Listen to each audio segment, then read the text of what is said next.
Oh, okay. All right, everybody. This is TDOC day 8. Okay. Yes. All right. Oh my Lord. I was not prepared. Okay.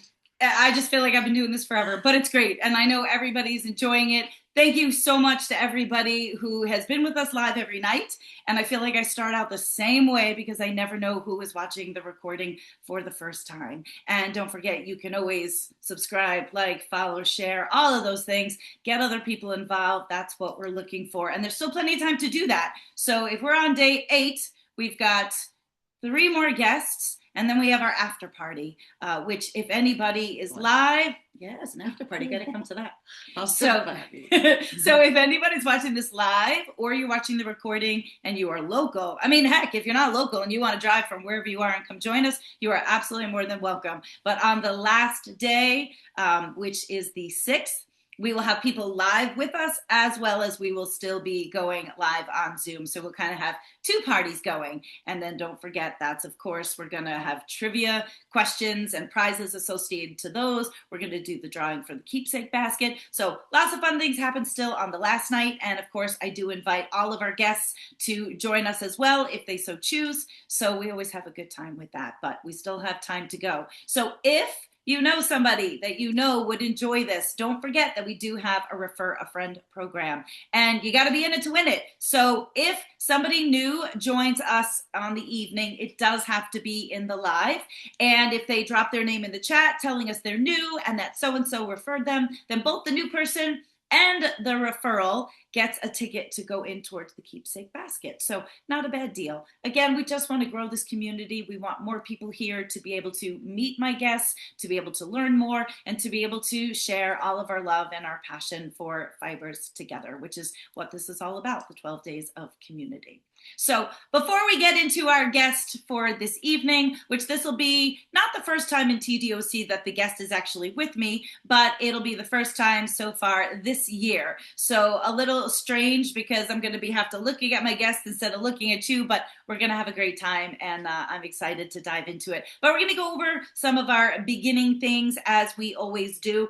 I guess maybe first place to start is to kind of, it's getting heavier and heavier by the minute, is to kind of kick off and go over what is in our TDOC basket. So remember, the keepsake basket is something that kind of loosely came together the first year, but then by the second year, the idea completely formulated where each of our guests would donate something to go into the keepsake basket that would be from them, representative of them, whether they have a farm, a business, or whatever it is that they do. And then so at the end is kind of, it's a keepsake. It's like a treasure chest. It's a memoir of our 11 guests. And then one lucky winner will be getting this on the last night. So kind of going all the way back to the beginning with Kimberly and myself kicking off TDOC again, as we do every year. There is a crafting with Cotswold class. So you are getting the curls, you're getting the 6-inch wreath form, you're getting the pattern, and then you're getting the opportunity to be with us for a 2-hour Zoom where you will learn everything from sheep to knitting with the locks. And we have a great time with that.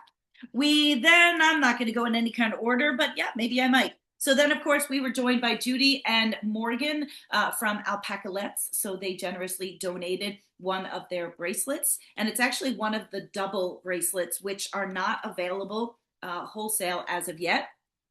So it's a double one, but we'll be keeping our eye out for when that is available.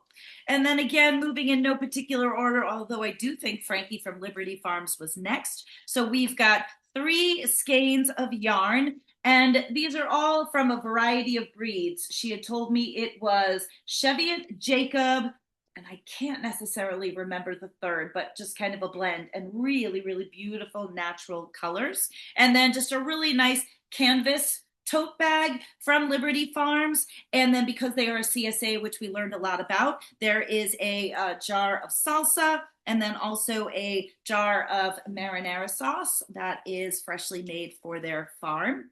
Let's see. Oh, then we had our veterinarian. So Melinda donated the most adorable gift set to go along with her Driving Home Naked book. That's, of course, The Adventures of a Country Veterinarian. Comes along with soap, appropriate, lip balm, a coaster, and a tea bag so that you can relax after a long, crazy day of work in which you drive home naked. And then she also has a children's book, so that's in here as well. Then from John, we've got 4 1-ounce bumps of Roving.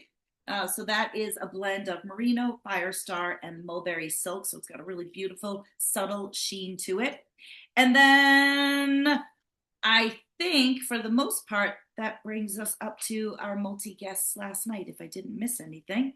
So we've got a skein of yarn from Shanna at Lamb Strings. We've got a 16-ounce bottle of Heidi's Not So Dirty Girl wool shampoo, which thank you to some of you who started throwing this into your cart last night. I appreciate being able to support her by being able to carry her products. So in making this purchase, you're really supporting her, and I appreciate that. And I know she's excited about kind of getting this off the ground. Amy Kidd also kind of threw in a little triage of a scouring and a fiber rinse and a fiber wash from Unicorn. That's another product that I use.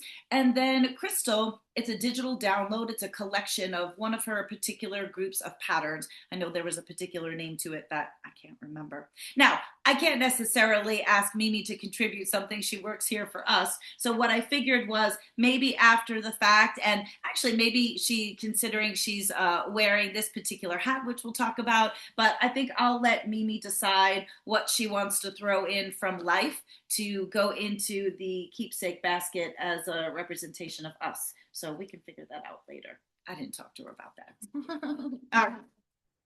Uh-oh. What is this? Oh, what is this? It's just stuff that dropped. It's okay. We'll manage without it. All right. So that's our keepsake basket. Then with regards to product share. So I want to just quickly go over a couple of things in terms of products. I mean, we had a huge drop last night. Thank you to everybody who jumped in and participated. But actually, I'm happy to say there's really still plenty left.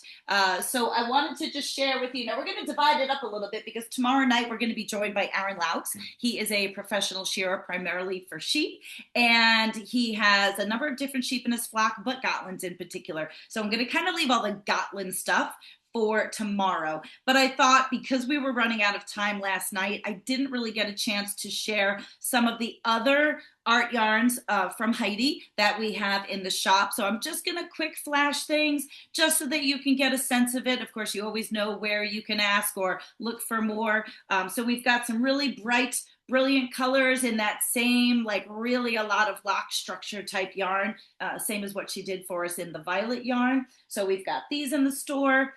Then we've got some multicolored ones.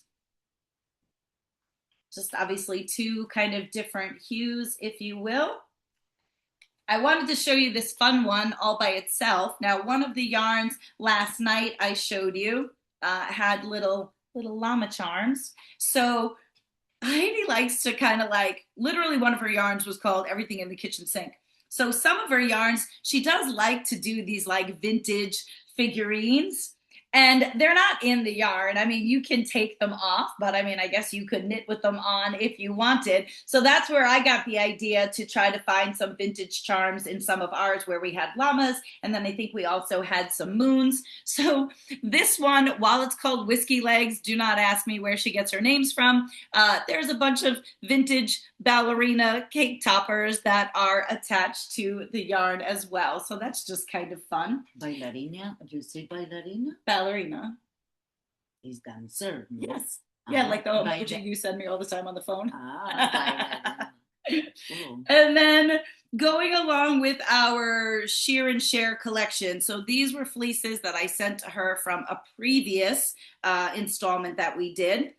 Some people scrape some of them up, but we do still have some left. So it was nice to see people kind of going around the site and checking out other things. So these are just 2 other just really fun kind of brilliant blues. And then again, my personal favorite, because this one's got the little llama charm on it. So you can see that there. And again, that can come off or you can leave it on. So I just wanted to highlight a couple of those since we really did not have a lot of time with having so many people on our panel last night. And then I just wanted to quickly show you with regards to yarn features, the colorways that we do still have left from Shanna's drop. Not necessarily in both the Falkland and the alpaca, but with regards to the color itself. So there is still, this is Kiss of Death. I was going to say Kiss to Death. Like, not like Death Do I Part. I'm like, I couldn't think of it. So this is, that's that one Kiss of Death. So this is her one colorway, kind of like a kind of deep like eggplant purple, not to be confused with Moonlight. So you can kind of see the two of those together. So these are both still available in various ways. I know this is only available on the Falkland. I believe Moonlight is still available on both the Falkland and the alpaca base. Then there's the really gorgeous, I think it is, Afterglow. I will say this was probably maybe the least sought after. But again, I mean, I love this. And when you came with the hat on, it kind of reminded me a bit of that too. So the Afterglow is definitely still available in both the alpaca and the merino. And then, and then the olive. Actually, one person in particular, maybe was it Gina? Somebody scoffed up 4 of these. So I'm curious to see what projects that's going to go for. Girl after my own heart, because I love me a good deep green. But we do still have, I think, 2 left in the Falkland and in the alpaca base as well. The petroleum was definitely the favorite by far. That one has completely sold out in both the Falkland and the alpaca base. So plenty of goodies still left. And there's plenty of the other goodies left. I'm just not going to go into everything tonight because we're going to kind of spread the wealth for the rest of the nights that we've got things going on. Now, kind of an unplanned product share is Mimi walked in tonight wearing this hat.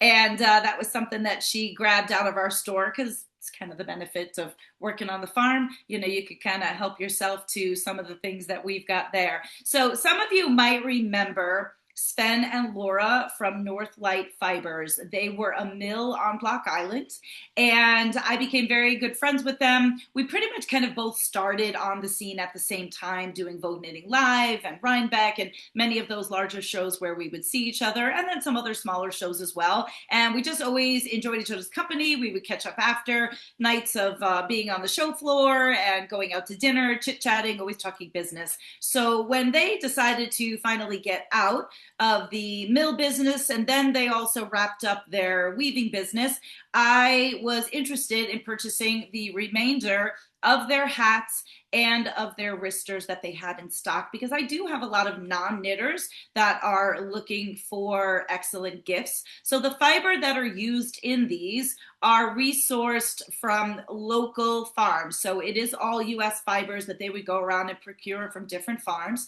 And then they, of course, spun the yarn themselves. And then the knitting was done in cooperation with somebody else on knitting machines. So it's just a really beautiful combination. And when they're gone, they're gone. But we do have quite an array of various styles of hats, various colors, and even with regards to the wristers. And I know we've got some specials online in terms of shopping and shopping for multiples. Now, why am I telling knitters? Well, because there's 2 things. 1, you don't have time to knit for everybody. And 2, not everybody's knit worthy, and you know that. So if you're looking to just buy a gift for somebody, and I mean, who knows? I would say you could tell them you knit it. You could always rip off the Northlight tag.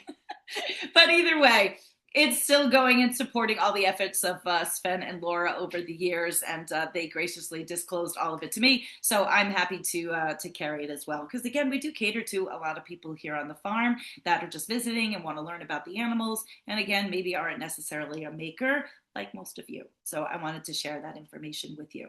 So that's kind of our product shares and our yarn shares. So we're just going to quick talk a little bit about patterns, and then we're going to dive into our recipe share, which I'm super excited to be able to show you guys what Mimi put together for us. What's that face for? It's fabulous. It's a disaster. It's fabulous. So, Erin, you could just go ahead and jump in. What? No, you can't. What happened? All right, let me go ahead there. My internet decided, or the Zoom kicked me out again, so I need to be made co-host again, please. All right, wonderful. No problem. Look at this. It's like live TV, folks. We just do what we got to do. Wait, where did you go? You just left me again. Whoops, I'm here. Where? Hello.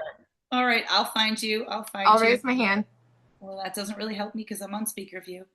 Um, so hang tight.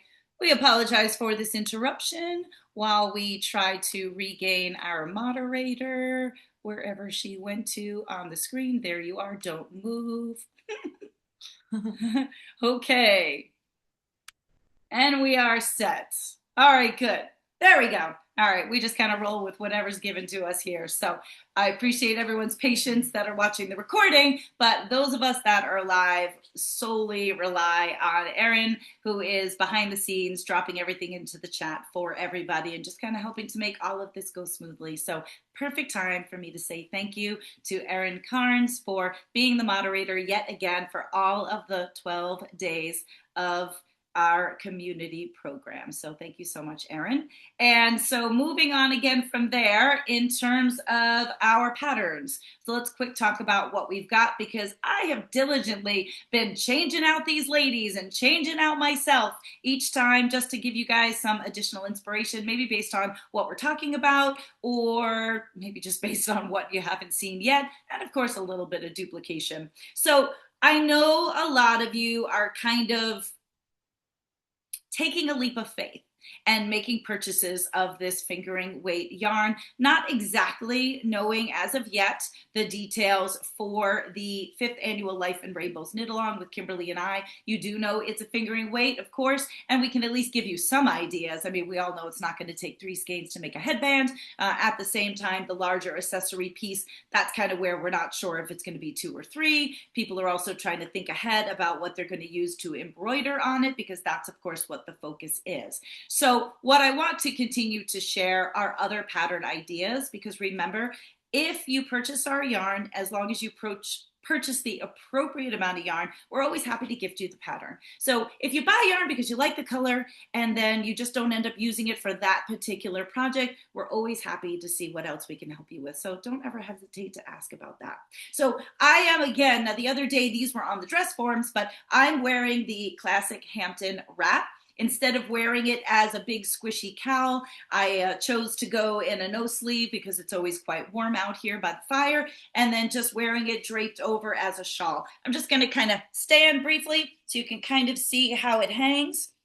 Remember, this is knit on a straight needle. So the beautiful thing about that is as you're knitting, you can wrap it around you so that you can get just the right width for your shoulders and depending on how far you want it to droop down in front. Again, I like a little bit of length so you have the flexibility to double it up and also wear it as a cowl. So this can be done in our fingering weight. It can also be done in our sport weight. So I just wanted to share that and also to wear something a little different and trying to contrast from my ladies in the back, of course. So behind me, because we've been talking a lot about curls and we will continue to talk a lot about curls, I will say out of last night's drop, there are still sage curls left. And I think there's just 2 ounces of the indigo, it's kind of like that purplish blue left. So here's just another example of how you can utilize the curls around the collar as opposed to around the base. Now, I told Mimi I was going to kind of slide her out of the way. So there's another version of the Lovely Locks Popover. I usually traditionally have the gray one, which is the Gotland wool yarn, and then it has kind of like the natural colored curls on the bottom. This is actually Kimberly's sample. So this is a yarn that she hand spun, but I wanted to be able to show you the multicolored curls around the bottom. Just in conversation with somebody today, I kind of forgot to also give you guys a little bit of an idea, but we did see the wreath from Crystal last night where she did it in the gray and the pink. So when I was chatting with somebody today who purchased the Moonlight, we were looking at both the velvet curls and the indigo curls next to it, and they both went really well and didn't have quite enough of the velvet curls left. So we went with 2 ounces of the velvet curl and 1 ounce of the indigo curl. So remember, you can kind of combine things and shake it up a little bit depending on the color yarn or whatever your inspiration is. So I thought that was great just to kind of show people what a multicolor will look like, because really traditionally you guys mostly see me with the natural curls because this is the first time that we've had them dyed.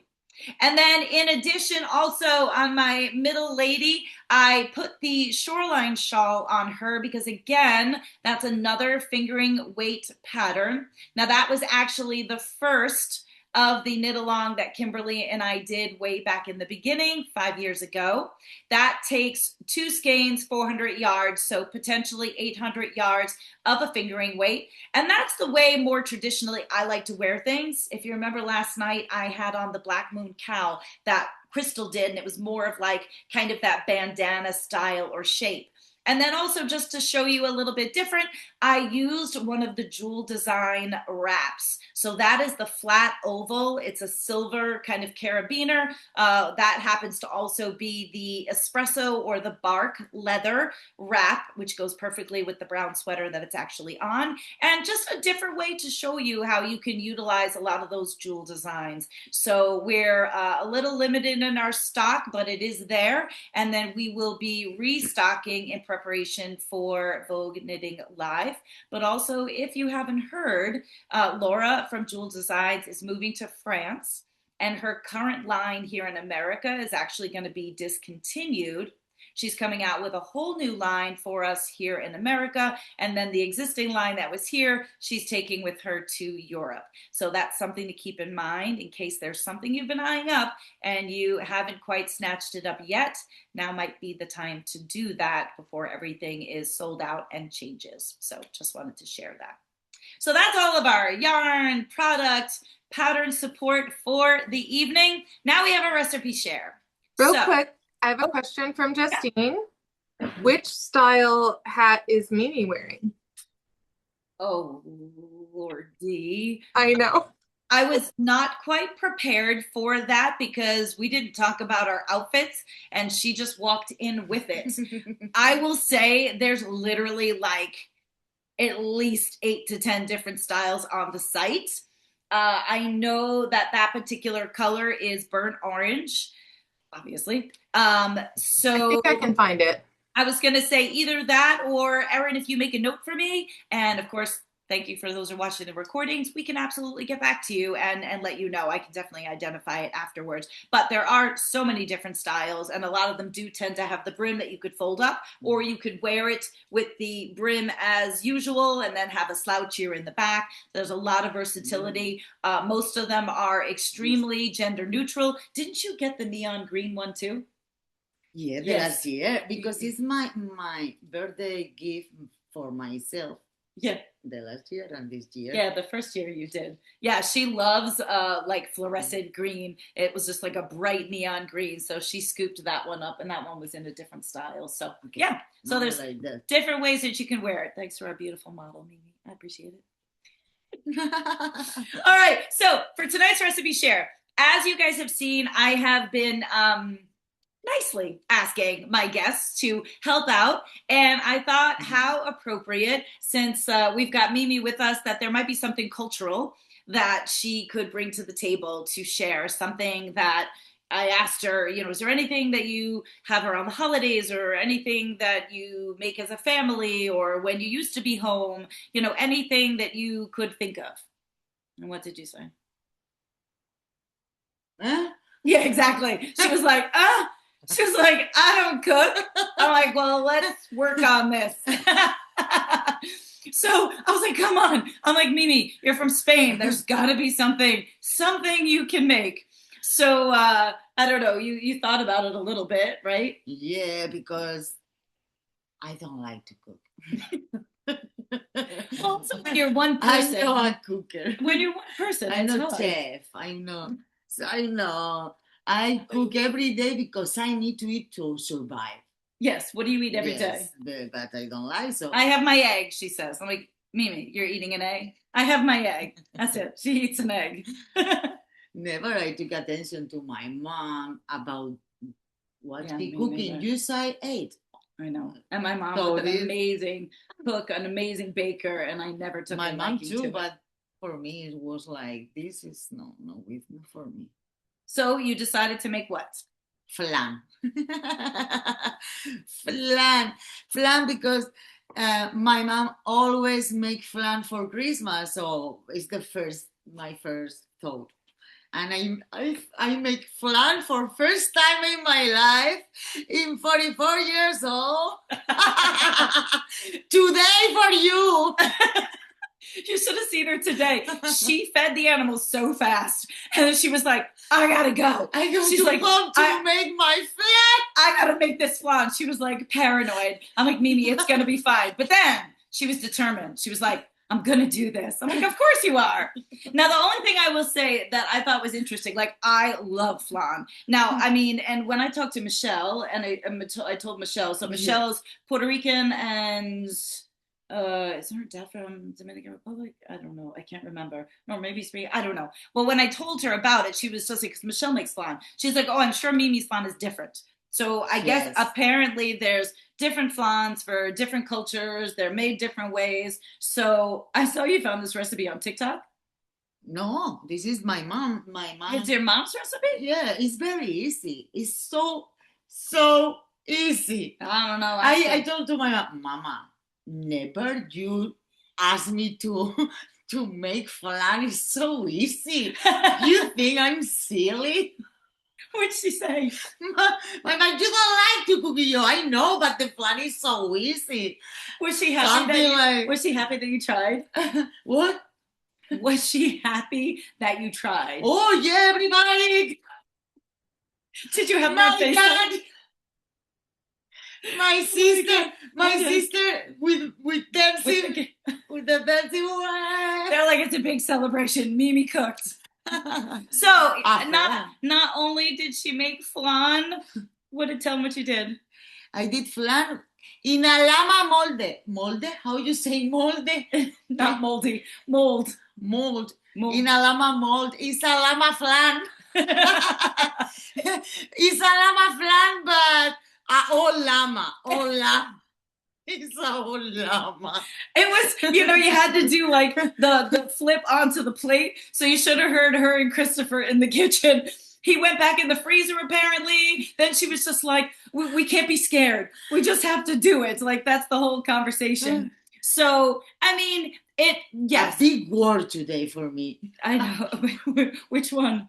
That flan. Oh, a big work. A big work. It's a big job. Oh, yes. It's a lot. All right. It's so easier, but can you pick it up to show everybody without it falling off the plate?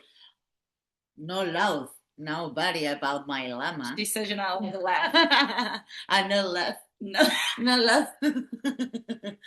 Oh my God. Ay, pero se va a caer. Wait, it would be really inappropriate if we drank the juice. No. Okay. Like that. Can you guys see it? Use your imagination. It's a little bit broke, but everyone is clapping.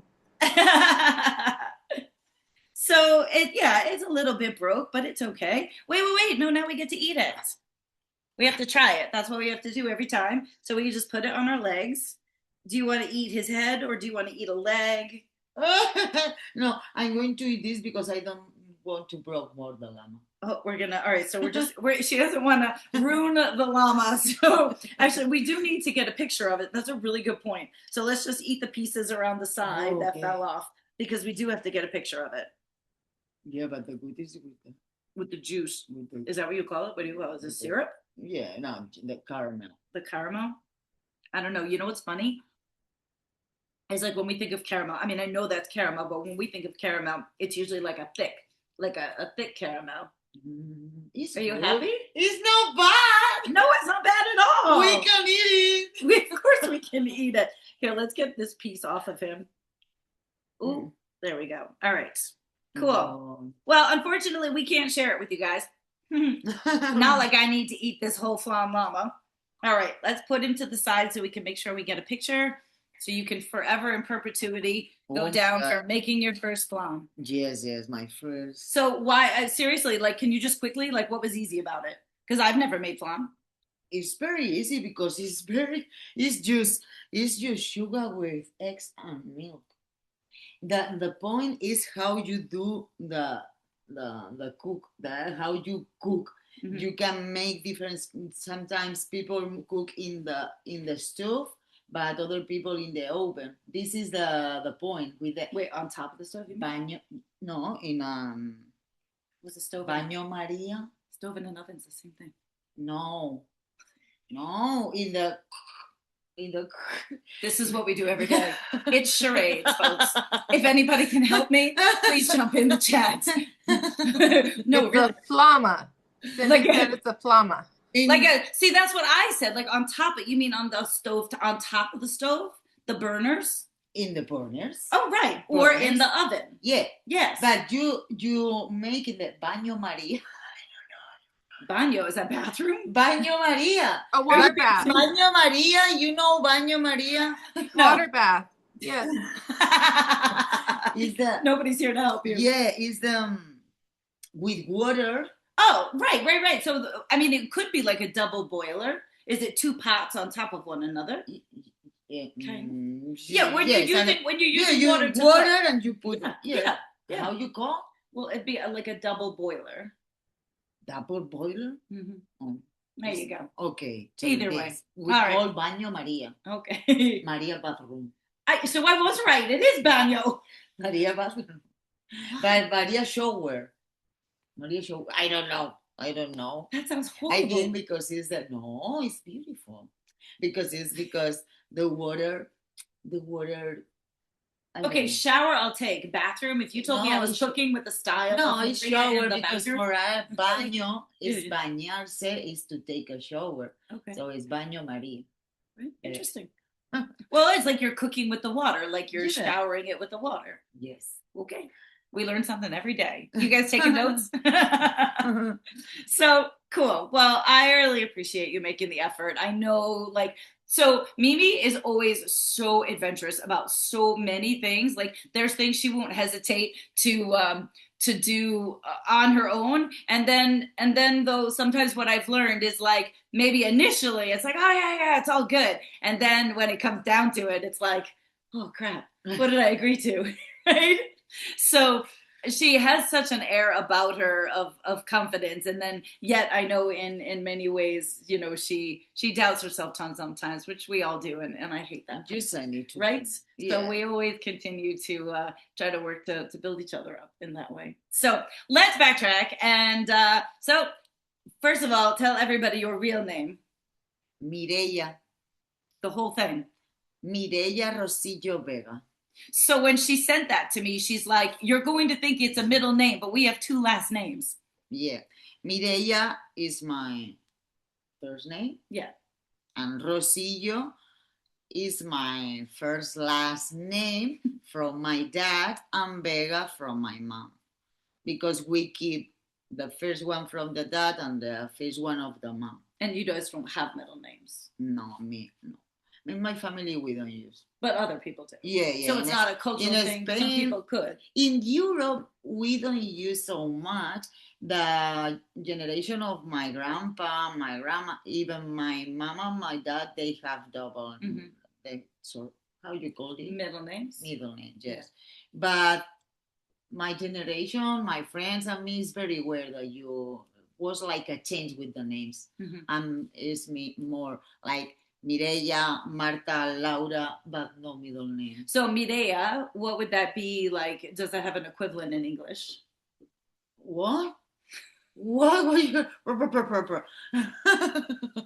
So the thing is, like when we're communicating on the farm, I do usually try to talk a little bit slower. So I need it. Yeah, and it's hard because here, like sometimes I'm forgetting to talk slower, and then also two, like I don't want it to seem like I'm dumbing it down, but I do have to remember that I have to talk slower so that she can understand, and she usually understands perfectly.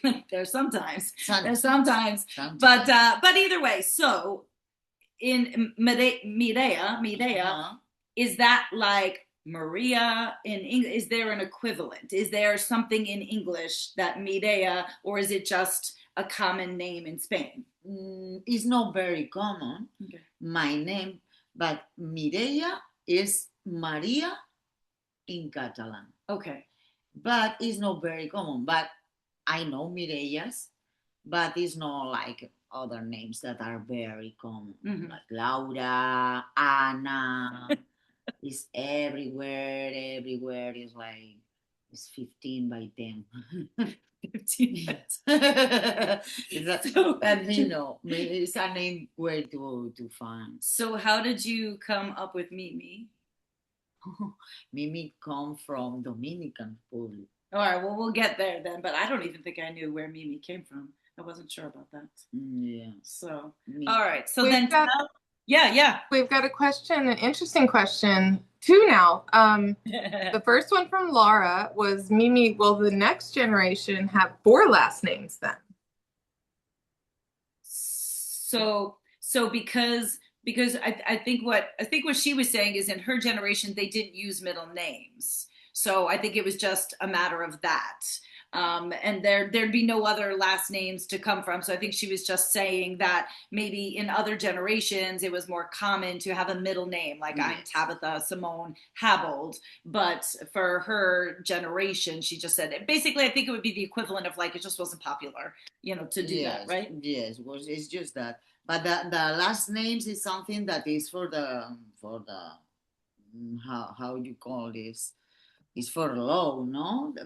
The last names, the 2 last names. Yeah. But the middle name is something that is an option. So okay. Yeah. So the middle was like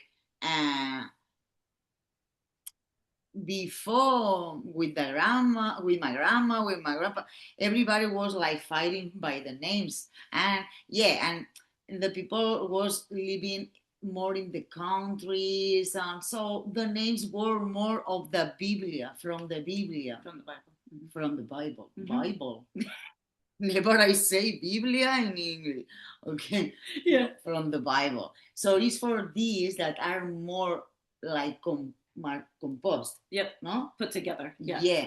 But in my generation is no my name, yes, no, but the rest of the names is a lot of names that are new names, like that are coming from other countries, like Iker, like was like a generation that the names was different, just different. And that's the same thing here too. People get names from everywhere. Yeah, because we talk about that, no? That the people from the 80s, we are, everybody is ta ta ta ta ta, Right, yeah. Well, it's the same thing here, so right? There'll be trends of when everybody was this name or that name, or there's certain names that are popular. So the same. And I saw the second question. I'm going to hang on to that for a second, because honestly, what I really do want to give Mimi a chance is also to talk about her background, where she comes from, because I know, one, it's important to her that she is European, and 2, and really it's interesting because from where she comes from, and I think one of the most interesting things that she had to teach me in the beginning is how she has to translate everything, in her mind, and she's really been a number of different places thus far, and so we'll get to her experience. So just, so tell everybody, as far as like the whole, explain Catalan, so like the part of like Spain that you're from and where you were born, and then a little bit about your languages, because like Catalan is different than the Spanish in Spain. Yes. All that. Okay. So where were you born? Okay, I born in Barcelona City. In Barcelona City, Barcelona, in Spain, Europe. Very important. Don't forget that.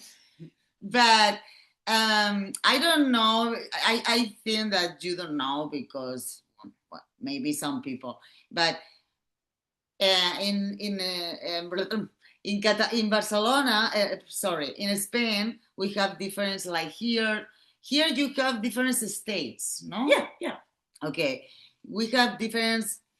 We call communities. Mm-hmm. Okay, and the community where I live has a special genuine language that the name is Catalan. It's different from the Spain. So it's a different dialect. It's no dialect. Okay. because it's not the same words, not the same accent. The people that talk Spanish don't understand the Catalan. And we have 4 languages in Spain. The people that talk Gallego, I don't understand anything about Gallego. They can tell me, and they are from Spain. He can choose, or they can choose, if they told me in Spanish that we are going to understand because it's the common language, or he can talk in this language that is other language. If you go to the Constitution of Spain, it's 4 official language, not use the Spanish. So the people later about the Catalan, we have like 10 dialects difference. The people from the south talk with a little different. The same what did the Spanish, no, but with the Catalan. I want to tell them the funny story. Last year, we brought Mimi to Vogue Knitting Live in New York City, and she was with us on maybe it was Saturday. It had to have been, or maybe it was Friday to help set up. I don't know. But the people across from us, everybody is setting up. Everybody is busy. This one, all of a sudden, her head turns just about off her body, and she's like, I think they're speaking in Catalan. I'm like, I have no idea. She's like, no. And she's like listening and listening. So then finally she went over to the ladies that were across from us. And honestly, I can't even remember their business at the time. But next thing I know, like all 3 of them are like, ah. And then she was so excited, to be able to run into somebody that speaks Catalan because it is so different. And I just thought that was really cool. And that would be not unlike any of us that maybe had another language and, to like run into your people, somebody else that understands you in that sense. Because otherwise, for the most part, she spends her time, speaking in Spanish with everybody else who's Spanish, whether you are South American Spanish. Wait, what do you call it? South American Spanish? What, like Mexico, Guatemala, Colombia? What do you refer to that as? Yeah, we call Latin Americans. That's that Latin America. Yeah. Latin America. So, I mean, certainly they can communicate, but it's different, in that sense. So what you explained to me is that every time when I talk, right, you have to take it from English and then put it into Spanish and then put it into Catalan. Yes? Or how does your brain? Yeah. Sometimes it depends what we are talking about, no? Because okay, I raised in the school just talking Catalan. So I'm learning everything, all vocabulary in Catalan. So at home, my parents teach me the Spanish better because sometimes you are it's the same that the kids here that they are from Spanish people and they start in the school just talking English. They are very kids. So they start in English, but at home is Spanish. So it's the same. I was talking using Catalan because I talk my first words is in Catalan because you are in the school, you are learning everything in Catalan, but at home you have other language. So it's easier because you are very small, you are very young, no, very baby. But it's true that arrive a moment that you don't know, oh, this word is in Catalan or is in Spanish. You yourself, you didn't know. Me here, I'm 44 years old and still some words I can say in Spanish because I learn in Catalan. But now there's some things you're forgetting. How do you know it in English, but then you're forgetting how to say it. Yes, now it's the same. It's the same, but with the Catalan and the Spanish is how I raise, so it's difficult sometimes because now it's the English too. So it's like it's switching back. Yes, now I'm better but because the phones also help. Like every time I text Mimi, it'll come back and it'll be like, Mimi sent you a message in Catalan. I'm like, oh, the phones are so fancy now. Now they don't even so it's cool that at least if I need to really communicate something to her and I need to be sure that she absolutely understands, we try to do it over text. That does not always work either, but we do our best. And that's me getting too comfortable. And sometimes my sentences, if you can imagine, I talk a lot. So sometimes my sentences get good morning, Mimi. Okay. Sometimes I'm late starting to feed the animals because her messages are like that. So I need, okay, I start to read in English, Google Traductor to be sure that what I'm reading, and I do a double check. I read by myself, and later I say, okay. But it's important. I mean, obviously, it's important that we find ways, to just make sure, that we're communicating properly. And I mean, I know that maybe it might not be as interesting, and we're certainly going to dive into other things. Que viva Catalunya! Is that somebody from your end? I'm like, I don't know who is. It's in the chat. What? It was in the chat. I know, I see that. Maybe it's my cousin. Yeah, I'm like, that's definitely not anybody from my end. But that's awesome. So see, you bring some of your people. Yeah, because I did some, maybe it's my... Good. Prima, eres tú. Contesta, prima. So anyway, I just think here's the thing. I think it's interesting, but I also just have great respect for Mimi coming here, and it'll kind of lead into, how she finally applied for the job. But, to come to a country where you know very little, of the language, and to just be so willing to jump and change and, take that chance. I think is amazing, and it's also not very easy either, and many of us, right, hate change. So I just want to be able to acknowledge that on her part. I don't think she realizes that, and I think that's the part that she also doesn't give herself credit for. So in the early days, because I know, of course, people want to get into the animal things, and she is such a varied. So, and of course, like you and I could talk forever. We have to watch our time to some degree. But do you understand that? Uh-huh. Okay. You're like, yeah. Say it. So in Spain, like when you were there, or in Catalan, did you work with animals there? Yes. What did you work with there? I start with marine animals. I start working in a rescue. I should have worn mine. You forgot. I did forget. I'm sorry. I started to work in a marine rescue center in the Catalunya Rescue Marine Center. Marine, yes. Catalunya Rescue Marine Center. Yeah. And was my first contact working with the animals, and I start to work with sea turtles, with dolphins, with seagulls. Like the white, the beach. That, yeah. The Nemo. You work with those? Yes. At the marine? Yes. Really? Yeah, because in Spain they are protected. Interesting. Yeah. Some breeds of them. Okay. No, but they are different species. Like the one you've seen at the beach when we take you to the beach. Same. Okay. I was working in the rescue center with them, and is where this was in 20. Like how old were you? About 2008. Yeah, I started 2008. Like how old were you? How old? I don't know. 2008. I'm not doing the math. I'm not doing the math either. Like 26, okay. 27. Just after high school. Yeah. Me, really, I have another degree, but this I start to do it. And finally, I start to work with kids and with education, with education with the animals, and more deep, and I start to do a lot of things, everything around the animals.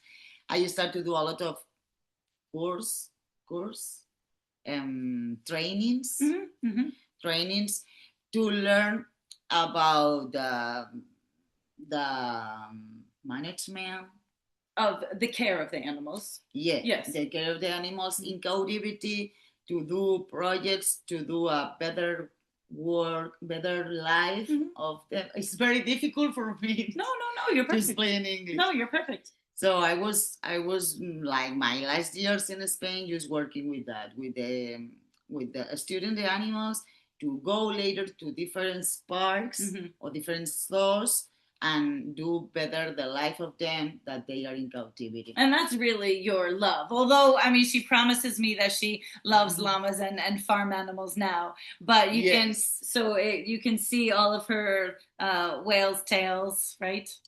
3. Yeah, and so when she gifted me one for Christmas last year, and I forgot to put it on tonight. I should have thought to do that. But so those are, they're kind of her heart, their original heart. I mean, llamas have wiggled in a little bit, right? Oh, now is my life. But where didn't you get your nickname?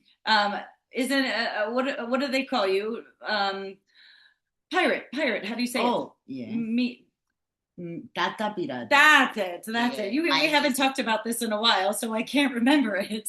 Tata Pirata. I'm the Tata Pirata. I'm like my family.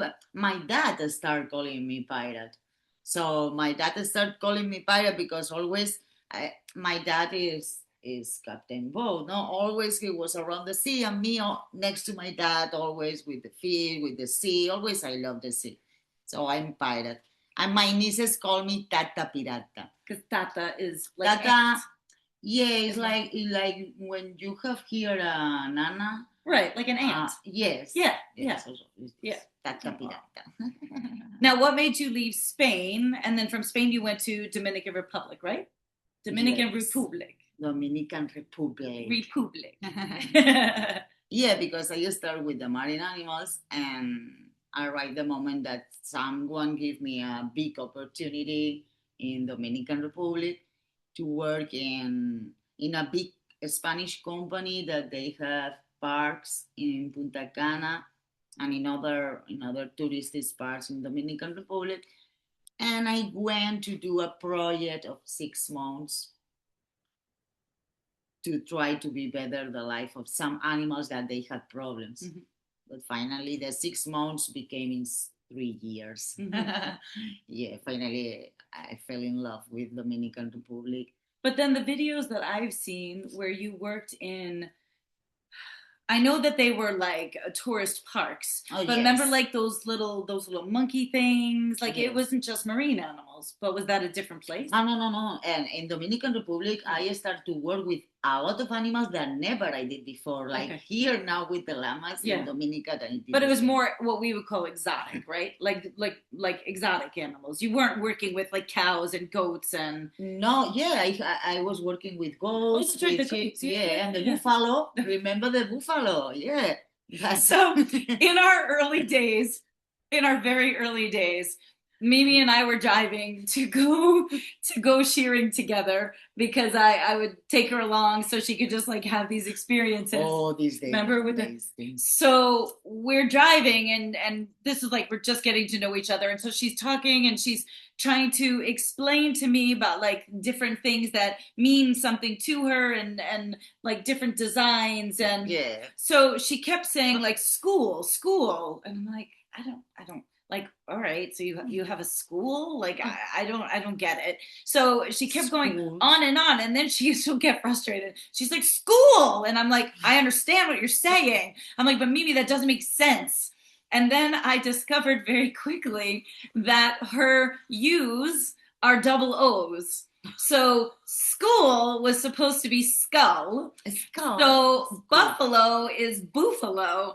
And then the best, which we all now still call it, there is no longer bunnies on our farm. They are boonies. Is my boonie. So we all like text boonies. We'll be like, when she would talk, we're like, make sure you take care of the boonie. Jill will text boonies. I text boonies. And that's what I'm saying, like in so many ways, not to like make fun of her, but it's absolutely adorable. So we've like adopted like some of her way of speech. So that was like very early on for me to learn, interestingly enough, how difficult certain letters, are for her, right? Say Evan. Because you say the same V's. So V's are also very much a challenge. A V, right? A V.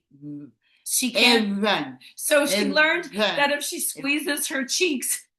So we have a llama Evan. She can't say his name right. But the worst. Evan. But it's not even that. The videos. Evan. Remember in the beginning. So If anybody can tell me from this day forward, I need to buy it. I've been wanting to buy it. I need to buy the Ray-Ban Meta glasses, because if I had videos for every time her and I are interacting, talking about anything, the two of us just end up laughing so hard when we finally like realize what the two of us are talking about. So the first time she was trying to tell me that she was taking videos of the animals, I thought she was saying bidet. I'm like, I'm like, bidet? Like, what is a bidet? I don't understand. And we'll go on and on and on. And then finally, I'll realize what she's saying. And then the two of us are like on the floor. So the way she says she'll put her pronunciation and then she says videos. So that's why I thought she was talking about a bidet. And I'm like, I have no idea what that has to do with anything. Videos. So now it's just funny. Now when she's like, I'm going to take a video, I'm like, you go take a video and then let me know how the video works out. So, I mean, these are, again, it's those challenges for her, but it's just so interesting. Meanwhile, try to get me to do those rolling R's. I get better. I get better at it, right? Yes. Well, we call it a rolling R. You call it, what is it? Huh? What is that called? R. No, isn't it? It's like called something. I don't know. When you like that, isn't that the what's the thing over the ends? Acento. Okay. Acento. Okay. That's that.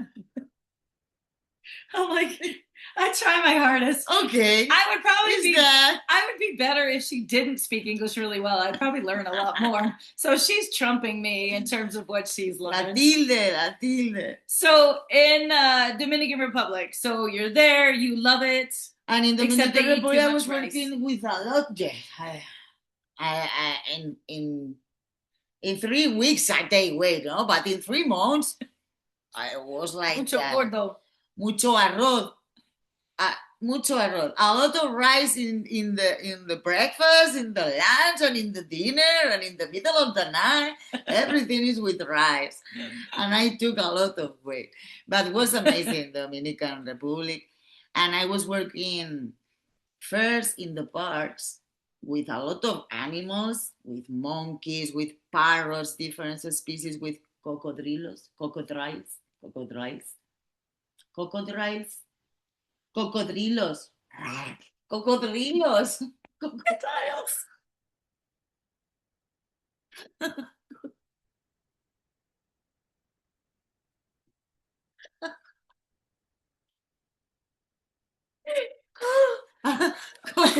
Okay.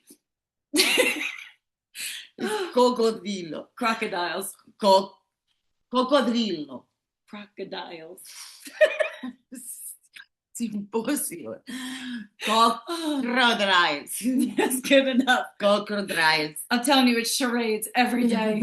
Oh my God, it's great. It's great. Iguanas. Iguanas, yeah. Um, What was your favorite? Besides the whales. I know the whales are your favorite. Dolphins. The dolphins. My favorite, maybe at the park, the monkeys. Yes, the monkeys. But I have bites of the wife of the monkey. Okay, the monkey was a family. The capuchinos, they were a family. Yeah. So the mom, the dad, and the baby. The baby born with me. Mm-hmm. It was so cute. I have a mono también, I have a monkey. But the Maria, the name of the female was Maria. Maria hated me. Maria hated me because she was very jealous of Coco. That Coco was always with me. Yeah. Always when I was inside of the case, with me always Coco. I have videos that jumping with me like I love you. So Maria very jealous. So I have 2 bites, one in my head and other one here of Maria. That she bite me strong. Oh my gosh. Yeah. They were my favorite, but I had a lot of problems with them too. But I was working. All families have problems. Yes, jealous woman around the wall. I didn't know. So wait, in all seriousness, do they train you to work with the animals, or do they just kind of throw you in? Did you came to them working with marine, and totally different animals, not Yeah. even species. So do they just throw you into the park? Do they teach you? I mean, no. because that's No. pretty serious to be going in with animals that can bite you and hurt you. Yeah, no. Dominic, they are I didn't think so. Okay, they are not serious about that. Yeah.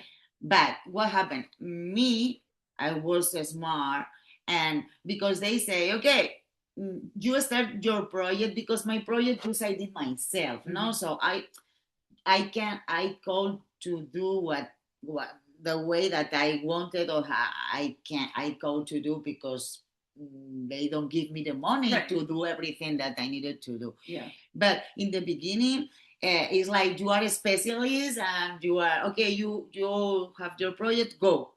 I mean, and where is the man that works with the crocodiles? Because I'm not going inside of the crocodiles alone. So they have a zookeepers. Okay. Yeah. Okay, like 4 or 5 that they have a specialist that they don't have degrees, anything, but they have a lot of practice with the animals. Yeah. So they teach you. Okay. Yeah. So they teach me to work with this animal, with the crows, with the crocodile. Finally, I was me cleaning the swimming pool with the crocodiles in the back. Yeah. Finally, if you like, you finally found a way to work with all animals. So for me, it was amazing because I learned a lot about difference.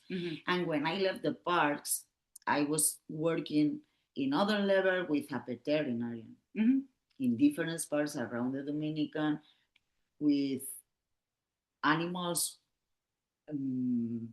difference too, with manta raya. Different types. So was amazing. I learned a lot. But the COVID arrived. I was just going to say, and then that leads us to COVID. So, of course, being in the Dominican Republic, which is all tourism, and the parks that you were working in were tourist parks, and the whole system shut down. I mean, everything shut down. So everything.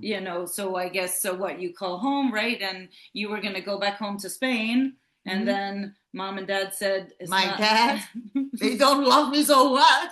No. I called to Spain, no, because I arrived a moment that in Dominican Republic I don't have money. I don't have home. I don't have work. I was waiting 1 year. Not 1 year, but like 9, 10 months. Waiting. What happened? The money. So I called to my family. What I do?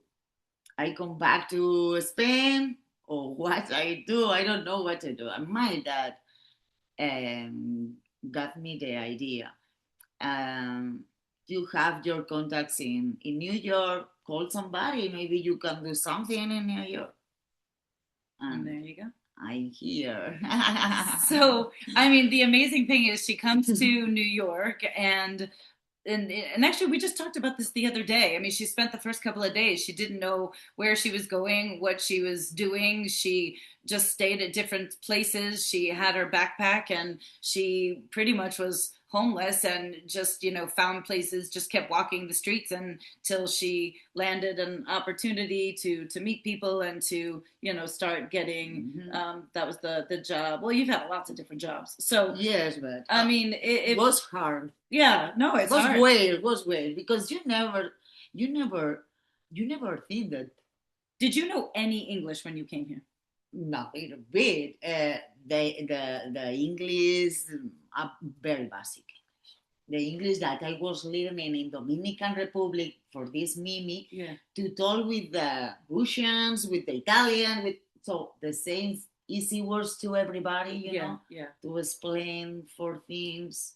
So very bad English. Yeah. So I want to jump ahead for time's sake. So essentially, when Mimi first managed to settle here, and she really was blessed to have some people that, you know, took her in and, you know, helped her out and gave her a place and got her started. And, you know, she's a hustler and she worked a number of different jobs and then ultimately, you know, ended up working in various grocery stores, you know, in that industry, let's just say, because it's an easy industry, you know, for people that are still learning English and things like that. And so what I would love is for you to maybe just explain like how you ended up on my doorstep, meaning I know what, well, but I mean, I know, I don't want to say the story for you, but I know it took you a little bit to want to venture out from what you were already comfortable with. So I remember how you explained it to me, but I would love for you to share because again, I think it's just another testament of just continuing to challenge yourself and continuing for us all, right, to do the things that, you know, will ultimately make us happy instead of just settling for what's easy. So, okay.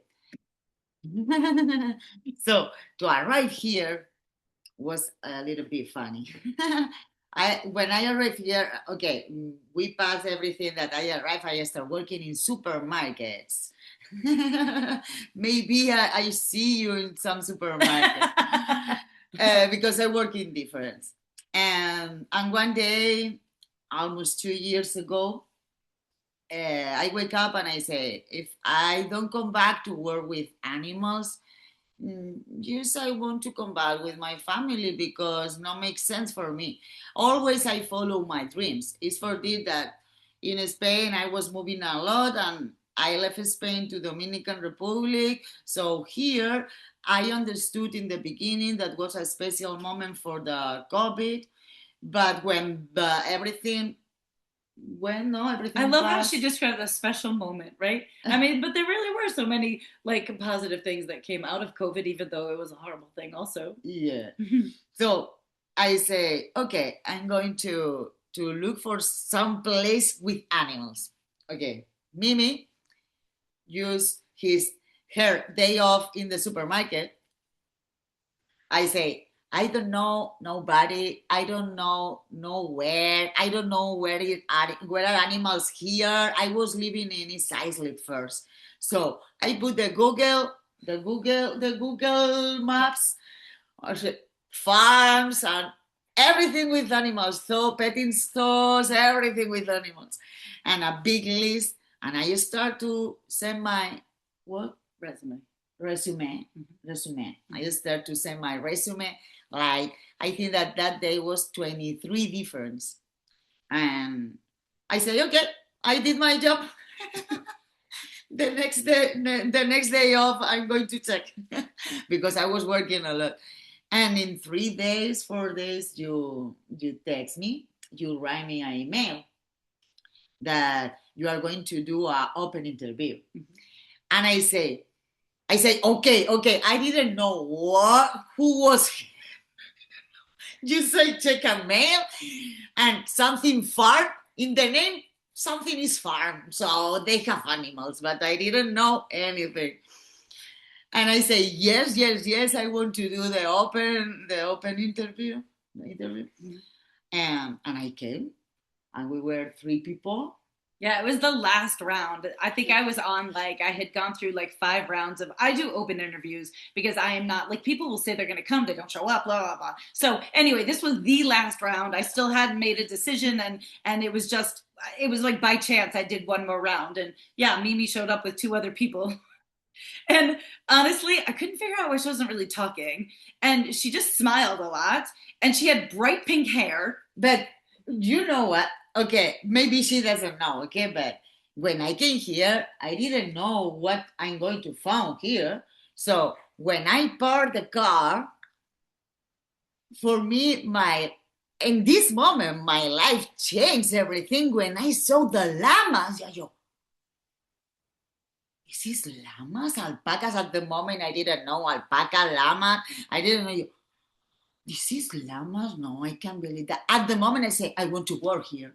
I want to work here. So I think that this happiness just like, because I was with my pink hair, very, very pink hair. And with my smile, because for me it was like a dream. What I'm doing here, I didn't expect to find sheep, goat, llamas. No, I saw other things. So for me, it was like, it was raining. It was raining. It was a crappy day. Yeah, it was, but for me, it was like, and I was talking with the guy, the other boy that was talking with me, and me thinking, it's me. That is me. Well, to Mimi's luck, honestly, the other two people that showed up that day, I was like, I was like, shit. But anyway, so I mean, I just think it's funny, and I mean, I remember those days, and honestly, short of looking at her resume, which of course is stacked, right, with all sorts of other things, and of course seeing everything from out of the country. I don't know. I mean, I really can't tell you. I only bring a couple people back for actual like working interviews, and yeah, I don't know. Like sometimes you just have to go on a gut or go on a whim, and I did. And so, because again, normally I have to think about, right, the farm and how people can fit in and what people are able to do. And the other thing I will say that I really was looking for this time also was somebody that maybe potentially wasn't going to leave, not in the sense, but if I keep hiring younger people, right, it's a stepping stone, and that's great. But I really, really was looking for somebody that was going to have the interest to stay on board, to learn about what we do here, and to become like an integral part of that. So, that was also another factor, that I thought would, kind of fit the bill in that sense. I have my 500% for that. You have what? 500%. You give me 500%? Oh, of course you do. No 100. I give you. Don't make me cry yet. Keep it there. So he's the best. So that's kind of where our love affair started. It is serendipity. So honestly, like most of the time I forget you guys are here. So let's jump into some animal fun stuff, because of course, as always, look, it's already 8:20 and like we're just like well, we can't be on till 10 o'clock at night, even though we could be. So people have to go to bed, So all right, so we've got one question from Robbie first. Yeah, go ahead. Oh, not a question. She just said, what a road that led Mimi to life, and it's such a wonderful story. Thank you. And I mean, I feel like, of course, there's all sorts of funny stuff, and we'll start talking farm stuff and life animals and things like that now. But honestly, it was just really, really important for me. Part of this was like everybody asked, we want to get to know Mimi. And that's the part that I think is so important to me, is like her journey here, aside from then the stuff that you guys, see on social media. And I don't know, like, could any of you do it? I don't know that I could do it. As strong of a personality as I am, sometimes if you ask me to walk into a restaurant and meet somebody there, I'm better now. But in my earlier days, I'd be like, oh, no. Like, I'd have to know exactly where you were. Like, I can't walk somewhere and look like I don't know what I'm doing, or try searching. I'm really not that courageous in that sense. So it really does take a lot, I know, for what she did to get here. And now she's here. So, we kind of quickly, very early on, I know. Remember I asked you. So after she was with me for a little while, it's so important to me that I want people to be happy, right? And once she felt comfortable, and she was, that was the other thing that she didn't say. She did convey to me that it took her a little bit to be able to try to apply for a job with animals, because she wasn't confident. She wasn't confident enough in her English, and she wanted to get better at that so that she'd have the confidence to apply for, a regular job here. So that was part of it too. And so, and I know you've learned a lot, in your English, since then. And I can't wait to get to the story of how we finally threw you into doing tours, because that was really pretty funny also. But, so in the early days, there was just a lot. But what I started to say was, like, after I got to know Mimi, like, I wanted her to be happy, and she loves her whales and her marine animals and things so much. And of course, we've got an aquarium here on Long Island. And so sometimes I would ask her, like, are you sure you're really happy here? Like, I know your first love is marine animals. And then, do you remember what you told me about, like, the little farm or something when you were a kid? Yes. Yeah, because okay, I have my favorite animal is the killer whale, but it's like I told you it's very different to work with these animals. They are my animal dream. I work with them for a years and I know them too, but it's different. You can work with them to be happy. Okay, you work with them to rescue, you work with them to protect them, you work with them fighting with them, not with them, for them. So sometimes it's very hard and not give you happiness or not give you peace. And here, I'm happy. I'm living. These animals for me is a, ¿cómo se dice? Descubrimiento, a discover. No, okay, like a new discovery, like a new experience. New discover, new experience that they are amazing. They are super, super special. They are lovely. I love llamas. I love alpaca. I love sheep, the goat. I love everything. I'm very good. And it's like I move around the world. I did a lot of things. And this is the first time that I feel that I'm in peace. I told her, but it's the first time in my life that I have a job that now is more of 1 year and a half that I'm working here, and I didn't have one day that I wake up and I say I don't want to go to work. Never. Always, maybe I'm super tired. Maybe I'm very bad at sleeping. So sometimes I usually sleep 1 hour, 2 hours. But when it's 6:30, I wake up and just I'm thinking that in my morning here, the Jack is waiting for me, or the meloxicam, or the so for the babies, when the babies are coming, so it's a motivation very big. They are the best co-workers in the world. I'm in peace all day. No, I'm very happy. I think that is my place. That's good to me. Yes. Well, what I would love, I mean, so you know Mimi. I mean, honestly, I need to give Mimi my TikTok account. If I hear once a week, I hear 5 times a week how much you guys love Mimi's stories and her music choices and all the things that she does. And of course, I could be like, all right, are we taking videos? Or are we working? But that is just all part of enjoying what you're doing. And quite frankly, I rely on her in many ways to like capture a lot of these moments, especially during shearing season. I can't be here. I mean, this time of year, I'm actually able to be out on the farm and, we share responsibilities and things like that. But then even sometimes I'm rushing, but that I can't just stop, right, and enjoy. So I would love, I mean, we can just kind of keep on rambling, but I know that there has got to be questions, even if you're just like, okay, who's your favorite, or what about this, or how did this? And so, I want you guys to drop stuff in the chat so that we can, kind of also talk about and answer, some of the fun, questions that you guys have. So Jillian is saying, the videos of Mimi talking to the mama llamas, and as far as so on for Baby Watch. So for Baby Watch, right? And Mimi's always like talking to them. Hold it. Don't have that baby until Tabata, right? Don't have that baby till Tabata comes back. You keep that baby in there. And she's always like zooming in on Layla's vulva.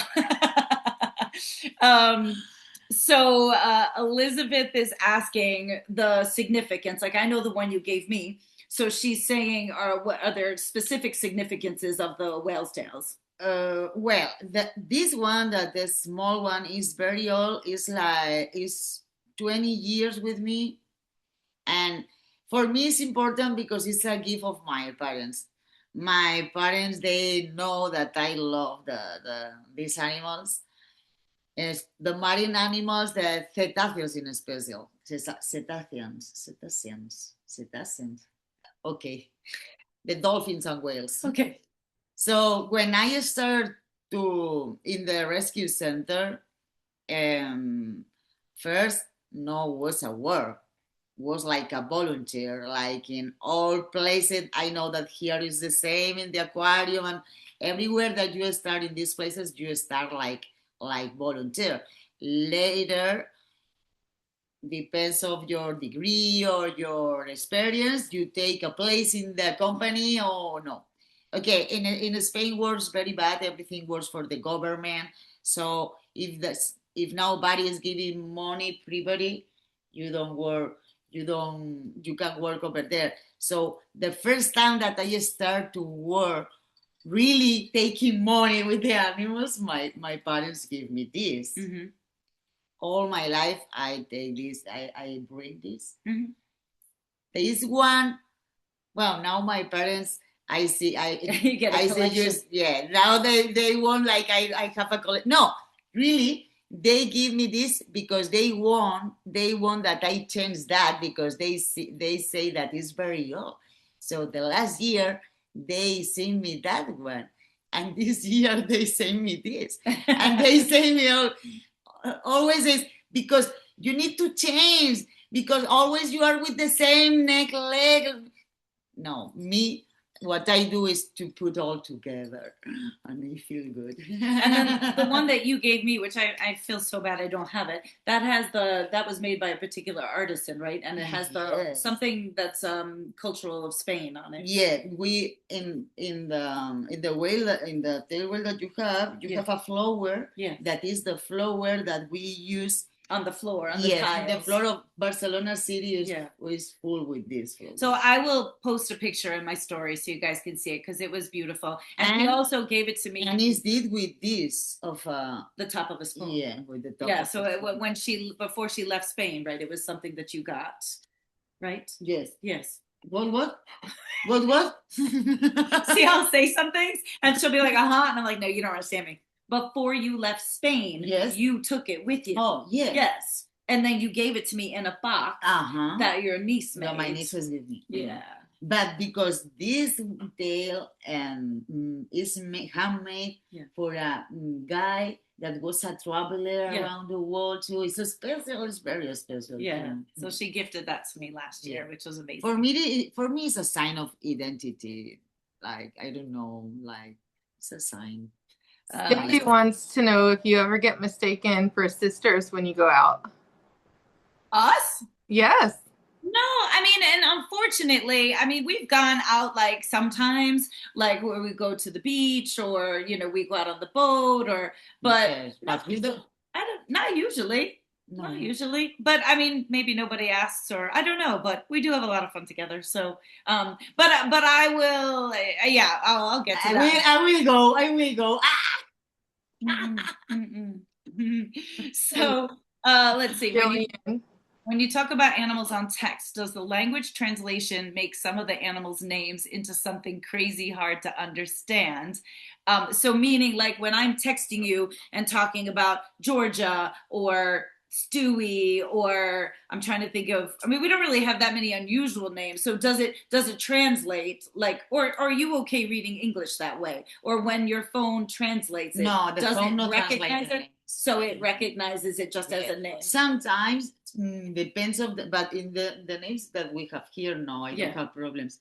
But it's true that sometimes they translate the word, no? But no, with these animals I don't have problem. Okay. Yeah. No.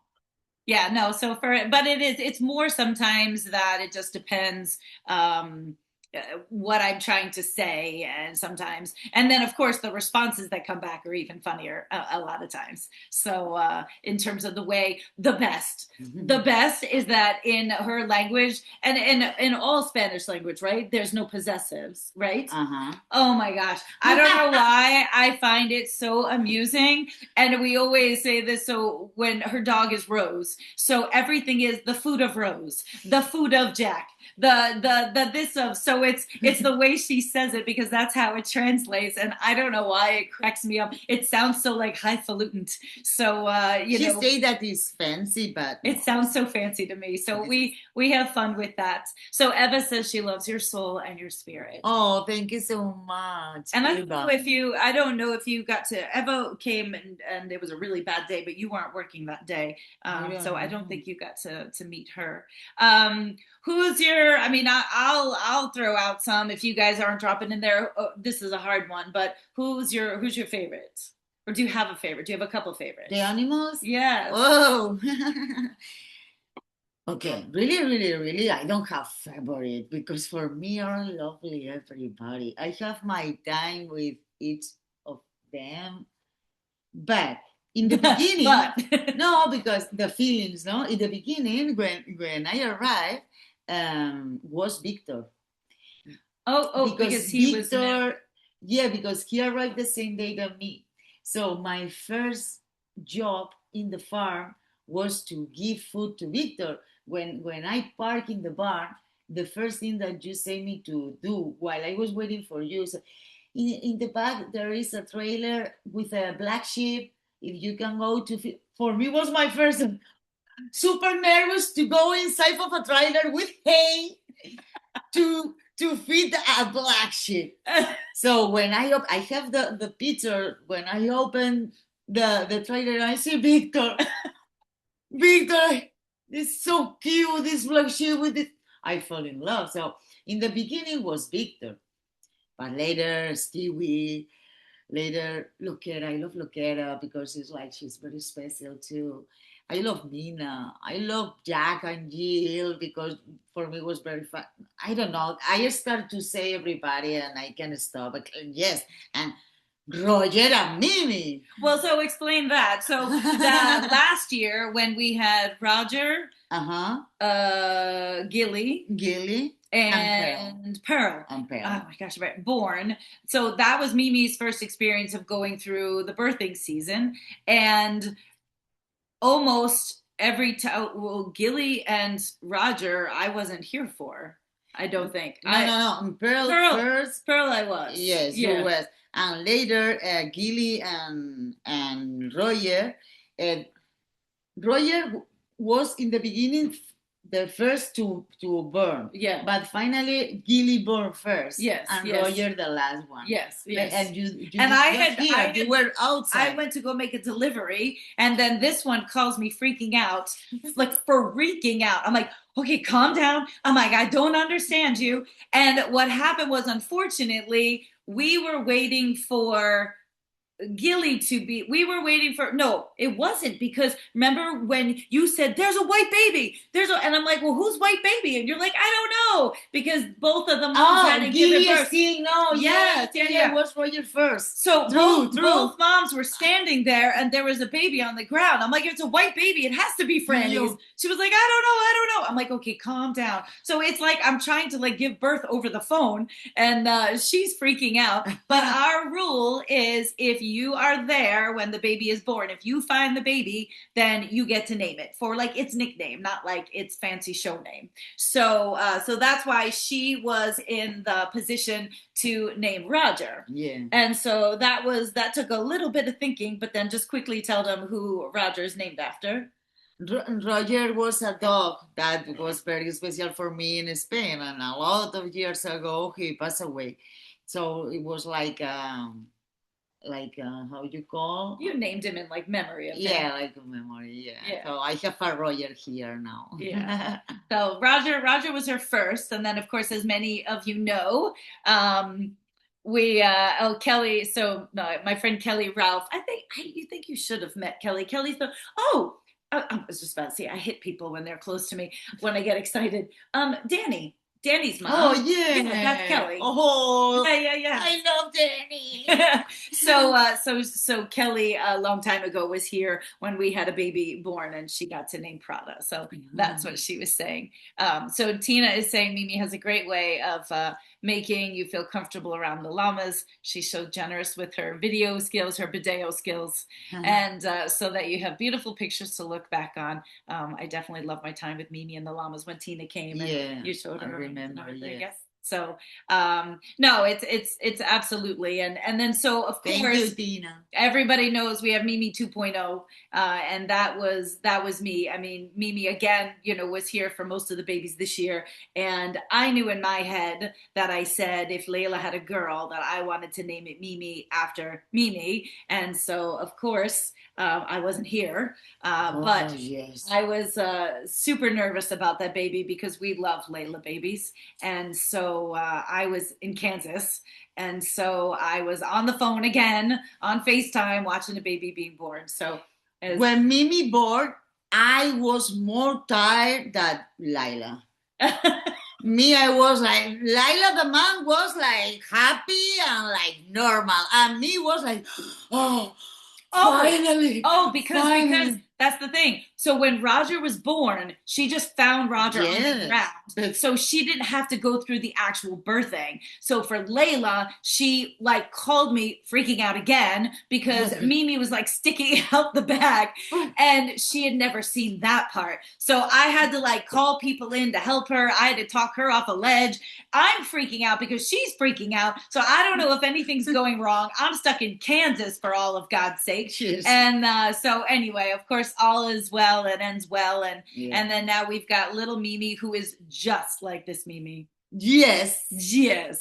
We are the same. Mimi Lama and Mimi too. No, Mimi person and Mimi too. Yeah, 2.0. Yes. So yes, she's like me. I say spicy. I love Mimi. I say, yeah, baby. Video for those of you guys that saw the reel that I posted the other day, that was from the summer, obviously, when she was born, and she was laying down, and she just let me lay next to her, and I was hugging her and petting her and kissing her. No, that's not happening now. That little girl does not stay still for 2 seconds, and then she just like prances her little self around, and then she'll kind of like give you a kiss, and you can really only pet her on her booty. She likes that. I don't know if that's the same as you, but yes, she does. She snubs you, right? That's what we say. She snubs you. So she's got a little air about her, but she's staying. So that sounds like this stuff. Yeah, you know what? I still get nervous, so I forget for a brand new person how scary it is. But we always have chain of command. We have the vet on call. We have other people that can come and help. So you're never alone. I always try to make sure of that, like as best as I can. So what do you think was? Let's see. Could you say like what was maybe the hardest thing getting started here? Was like what was the hardest part? Is there something that was hard, whether it was learning certain things about the animal or the language or working out in the cold? This one, she's from Spain. She comes in wearing 5,000 layers. Right now, I'm next to the fireworks. Fireplace, fire stove. Yeah. Am I good? I'm not hard. I'm good, and I have 3 pens. She does. Maybe, but I think that in the beginning of the last year, because now I don't feel. So was there anything that you could think of as like the hardest thing in the beginning? In the beginning? Yeah, I guess in the beginning. I hope it's not hard now. I mean, you're always still learning, right? Like there's a lot to learn. I mean, I always say if somebody's not here for at least a year to be able to see all of the experiences, then once you're here a year, you've at least seen every season, everything that happens, but there's still so much more to learn. I mean, Mimi is really only barely just tapped into, helping to like handle the animals and do things on her own, versus it's more or less if I'm just so super busy, I'm like, Mimi, figure this out, try to get it done. Yeah. So, I mean, you've always been willing that way. No, but I think that in the beginning, no, nothing. Do you have any favorite memories? No, but you say don't remember nothing bad. Oh, that's okay. So then what about good? What are some of your favorite memories? Anything? What? Bad memories? No. What are your favorite memories? Or do you have any No, I have a lot. I have a lot, but up in your head. I have a lot, but I have a lot of videos that are like treasures, really, because maybe are not good, to share, because that have the light or the sun or maybe the moment, but are very special with the animals. And I don't know. I have a lot of beautifuls. I think that I can say one. I have one very in my mind that was the last year. I think that in the first snowstorm, that I have a video super chulo. I don't know to say it, super chulo. Super cool. Okay, yeah. Super beautiful. That all animals are following me in the snow.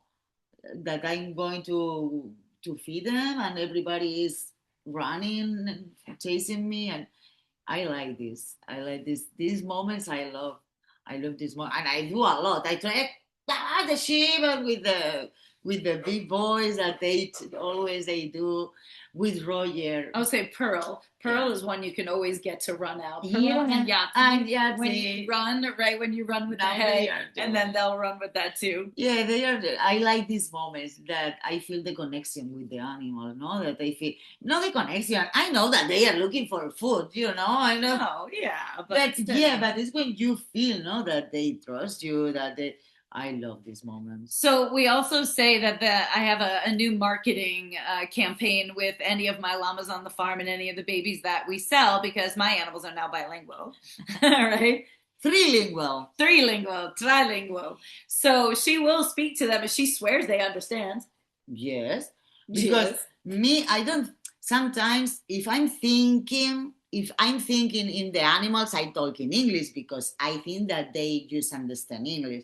But if I'm just working and I don't thinking about nothing, I talk in Catalan or in Spanish. So the first time that I did this, I say, maybe they don't understand. I need to talk in English.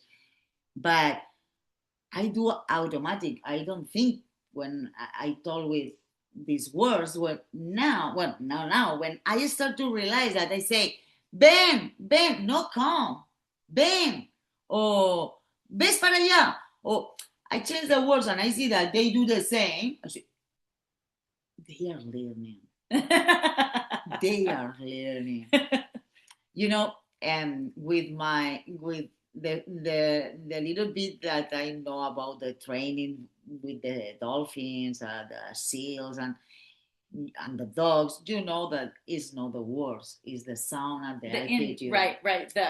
We say the information. So it's for this that you can talk in Russian and they are going to understand, because it's just the ben, come, is this that they understand. They don't understand the word. So I try to do the same, just that now it's very organic. I do organic. No, in the beginning it was like they understand it. But now I talk in the three language and I see that they works the same way. Well, I still think it's a marketing. Even it's the a deer. Good marketing thing, right? Even who else can deer. say that they're animal? Even the deer. Everybody knows the deer. Like, I mean, I swear at this point, the deer are almost like more famous than the llamas on the farm. But we love them. I mean, we love them just as much as all the other animals, because they're all unique in themselves. And, you know, we see the fawns being born here, and we have Larry, and we have the little deer that's like this. we have one deer, it's a little doe, and her head is crooked, so I'm sure she had something neurological when she was younger or something, but she always looks curious. She always looks curious. Yeah, no, but you remember with Larry always was a neck one. There was another one. There was a but this thing I haven't seen them. Yeah, me neither. Yeah. And that's what happens sometimes. You know, we know that happens, unfortunately. Yeah. So we can at least just make them happy while they're here. So, what I don't know, like what's to come for you? Oh, yeah. I mean, we try to do so many different things. I mean, I feel like my job to have Mimi here and to, give her as many experiences as I can for her to learn for herself and for me and, for the animals. So I've gotten her to llama shows. We've, we go shearing together. Right, I took her to Carol's the last time, and, everything to Mimi is what? Hmm? Whenever we go do different things, everything is like a what? American movie. Everything is American movie for me. If it's not that, sometimes it's a scary movie. Sometimes it's just a comedy. Sometimes, but yes, every time that I move with her, it's an American movie all the time. She just gets so excited because I guess like a lot of things like she would just see on TV. So that's kind of like a joke around here too. Like whenever we go, she'll be like videoing traveling, and she's like, it's like an American movie. Look at this house. Or then we went to a barn this one time, and she's like, this is like a scary movie, so because she watches movies, and that's like when she was younger, and that's like her only analogy to certain things. So I always think it's so funny when she even Christopher will say that now when we do go to do something, he's like, was it like an American movie? I'm like, yup, it was. So, I mean, so what's, I don't know, like, what's next for you? I don't even know. Next for me? Yeah. About what? I don't know about anything. What's something you still want to get better at? Huh? Get better what? What is a skill Uh-huh. that you want to work on or improve? Here. Yes. The with the llamas, Haltering. No, the haltering, not just the haltering. The haltering, if the llama is good, is good. Right, the ones that are more difficult. Yeah. Just to have more experience. This Mm-hmm. Just that. They need more experience. You need more experience. So we have to certainly work on that. I like that. I like, but I need to work with that. But the rest, everything I need to, to learn always. I learn always, all the time. But Julie R wants to know, Mimi, have you gone with Christopher to shoe horses? You know what? You haven't. Has Mimi gone with Christopher to show? No, but for me, amazing. Another American movie. I never even thought about that. Me neither, because it's like, I mean, it's not part of her job, but I mean, at the same time, if it was ever something you wanted to do, you certainly could. He would take you 100%. But I can horse riding. No, when you don't go to ride horses, you have to work with them. But we could go ride horses if that's something. We need to talk about it. We need to talk about it. I mean, and that's the thing too. Like I don't know how to say this without, and I know she'll understand it, but like, it's like taking a child. Like really, it's like having, you're not a baby, but it's like having a baby. No. But I understand, because I feel like the baby's eyes. Like honestly, this woman every day is joyous. Like everything is sunshine. Everything is exciting. Everything is new, and it really is just enjoyable. I mean, her personality is sunshine, but because so many of these experiences are so new for her, that I don't know, it just makes it that much more enjoyable for everybody around her. And it's, yes, like the stuff that I do with Alex. I mean, absolutely. So it just gives you a perspective of the little things in life that we all forget about, or forget the beauty in the small things, right? And being able to spend the days with Mimi and do different things. I mean, just when I took her out on Christopher's boat and we went out on the boat together and we went to the beach. It was the first time she had been to the beach, since she'd been here to America. So, it's just things like that, I mean, Mimi doesn't. No storm. We are both the same. It's a non-stop. I don't want you. So, I mean, Mimi doesn't just work for me. Like, she's family, right? So we try to, like, make sure, like, the experiences, it's not just work. I mean, it's just about life's experiences and, like, sharing everything that we have here, like, in America. And, because her family isn't here, and her family comes and visits once a year. So, we've had them with us twice now, and they come here for a month. And so that's great. And, we get to know them. And so it's just, it's just kind of, it's like a whole big picture.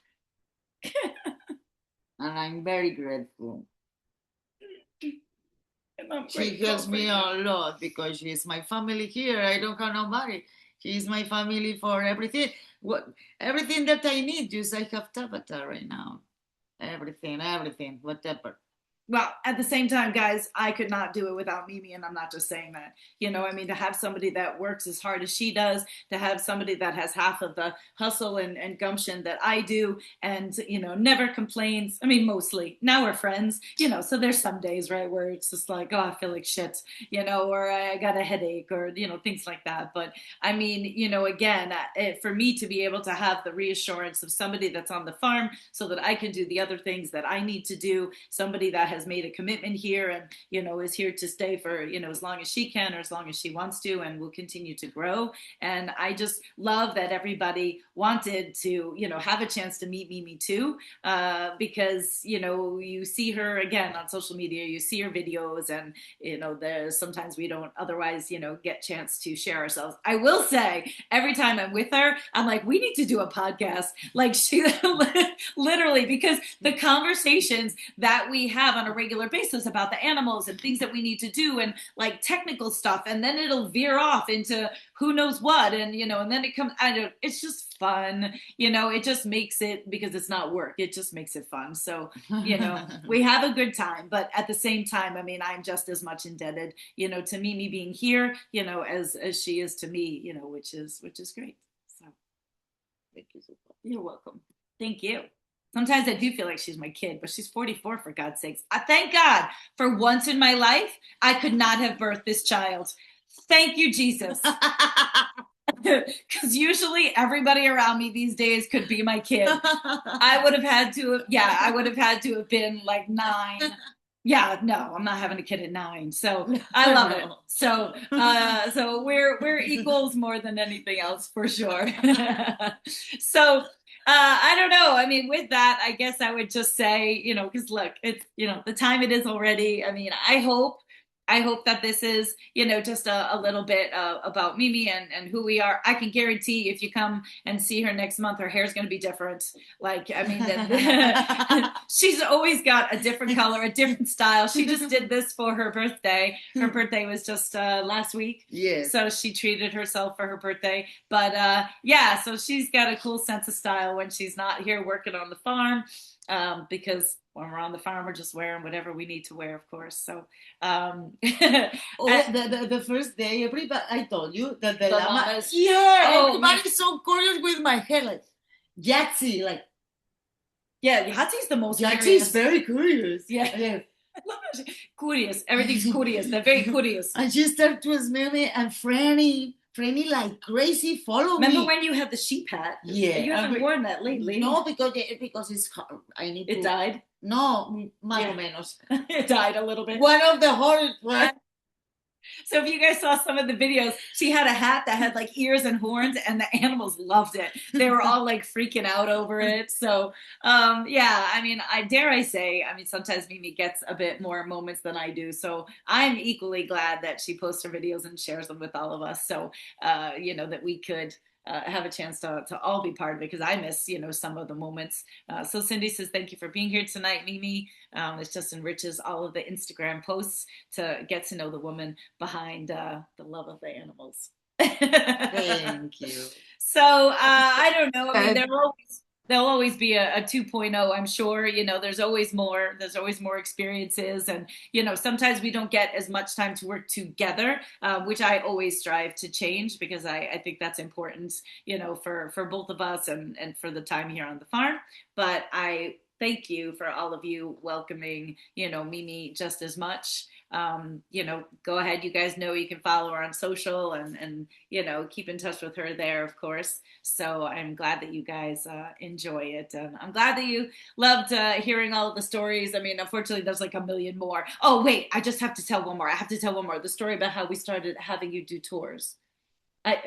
Oh, yeah. I just have to tell the story, because honestly, it really is funny in a sense. Okay. So we do educational tours on the farm. I knew that she had that in her background, but in Spanish, in the Dominican Republic, working in the touristy places. Look, the reality is here in America, right? Not everybody can appreciate people that come from other countries. The other part is not everybody is really good at understanding people's accents. So for no other reason than that, Jill and I both were just a little hesitant. Mimi needed to get her feet wet. She needed to feel comfortable on the farm. You need to have a background, or at least a basis of information, before you could even think about doing tours. And that was just always our reservation, in all honesty. And then I was still traveling, and Channel 12 News did a feature on us. And so, of course, as a result of that, we started getting phone calls, and people wanted to start coming for tours. And literally, Jill and her like, we're like, we're gonna have to do it. Like, we're just gonna have to throw Mimi to the fire, you know? And I don't mean it wasn't in any disrespect to her. We just didn't really know. I mean, I didn't give her any formal training really in that sense. And we were just went on a wing and a prayer because we did not want to miss the opportunity to have people come to the farm and to have that experience. Well, let me tell you, this one gets more tips than I do.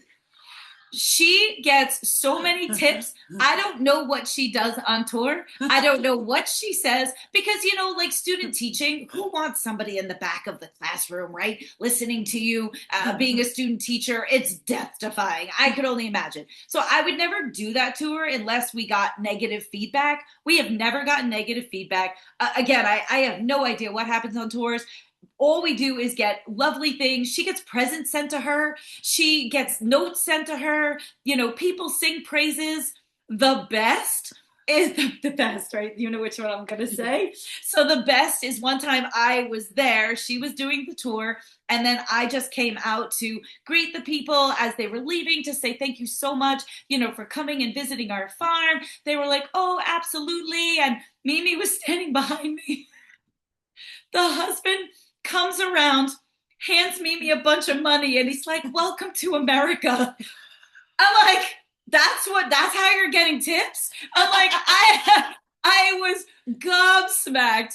I thought that was hysterical. You have a lot. And he was so sweet and so genuine. I just was like, oh my word, it was just lovely. So, I mean, really now I'm like, well, hell, I don't need to do tours. Clearly, she's doing a great job at it. And she really does. I mean, again, I've never seen her tour necessarily. I mean, I see little bits and pieces of it, but as far as I'm concerned, whatever her flair is, whatever her take on showing the animals and sharing the animals, you know, that's her perspective and that's her freedom. We don't have scripted things here. So I just thought that was really funny because we laugh about it to this day when that guy tipped her and said that to her. So anyway, so hopefully if you ever have a chance to come visit the farm, you will definitely get a tour from Mimi, if not myself, because of course, if you don't live in the area, I'd love to see you if you came and visited the farm.